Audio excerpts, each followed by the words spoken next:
ಬೆಳೆಸುವಂತಹ ನಿಟ್ಟಿನಲ್ಲಿ ಸಾಂಪ್ರದಾಯಿಕ ಉಡುಗೆ ತೊಡುಗೆಗಳಲ್ಲಿ ಗಮನಿಸಬಹುದು. ನಾವು ಕಾಲದ ವೈಭವವನ್ನ ಮರಳಿ ಕಾಣುವಂತಹ ಸದಾವಕಾಶ ನಮ್ಮೆಲ್ಲರಿಗೂ ಕೂಡ ಲಭ್ಯವಾಗಿದೆ. ಮೈಸೂರು ಸಂಪೂರ್ಣವಾಗಿ ಸ್ವರ್ಗದಂತೆ ಕಂಗೊಳಿಸುತ್ತಿದೆ. ಈ ನಾಡ ಹಬ್ಬವೆಂದರೆ ಏಕ ಸಂಸ್ಕೃತಿಯ ಪ್ರತೀಕವಲ್ಲ, ಇದು ಎಲ್ಲರ ಹಬ್ಬ, ಎಲ್ಲ ಧರ್ಮದ ಎಲ್ಲ ಜನಾಂಗದವರ ಹಬ್ಬ. ರಾಷ್ಟ್ರದಲ್ಲಿ ಕುರಿತವರ ಮಾತಿನಂತೆ ನಾಡ ಹಬ್ಬ ದಸರಾ ಎಂದರೆ ಸರ್ವ ಜನಾಂಗದ ಶಾಂತಿಯ ತೋಟ, ರಸಿಕರ ಬಂಧನ ಸೆಳೆಯುವ ಲೋಟ ಎಂಬುದು ವಿವಿಧತೆಯಲ್ಲಿ ಏಕತೆಯನ್ನು ಸಾರುವಂತಹ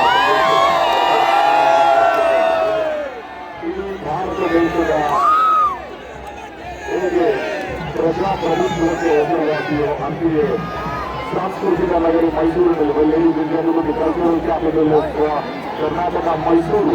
Sending a message to the entire world that diversity is the hallmark of this wonderful nation, India, the children of the world.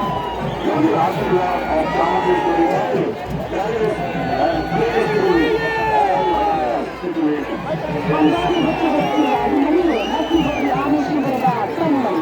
58 ವರ್ಷ 2.72 ಮೀಟರ್ ಎತ್ತರ, 3.51 ಮೀಟರ್ ಉದ್ದ, ಸುಮಾರು 4720 ಕೆಜಿ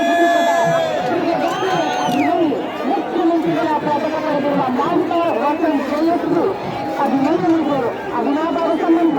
ಅಭಿಮನ್ಯು ಸಲ್ಲಿಸುತ್ತಿದ್ದ 1970ರಲ್ಲಿ ಕೊಡಗು ಜಿಲ್ಲೆಯ ಕೋಟೆಯಲ್ಲಿ ಅರಣ್ಯ ಪ್ರದೇಶದಲ್ಲಿ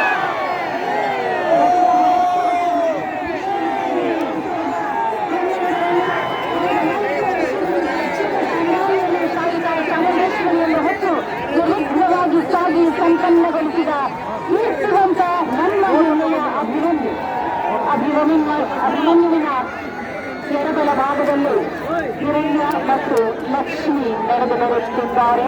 ಕುಂಕಿ ಆನೆಗಳಾಗಿ ತಮ್ಮ ಕಾರ್ಯವನ್ನು ನೆರವೇರಿಸುತ್ತಿದ್ದಾರೆ.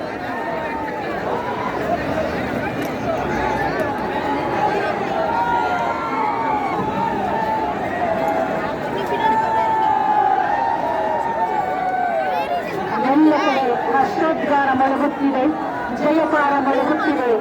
ತಾಯಿ ಚಾಮುಂಡೇಶ್ವರಿಗೆ ಜಯವಾಗಲಿ, ನಾಡಿನ ಜನತೆಗೆ ಶುಭವಾಗಲಿ.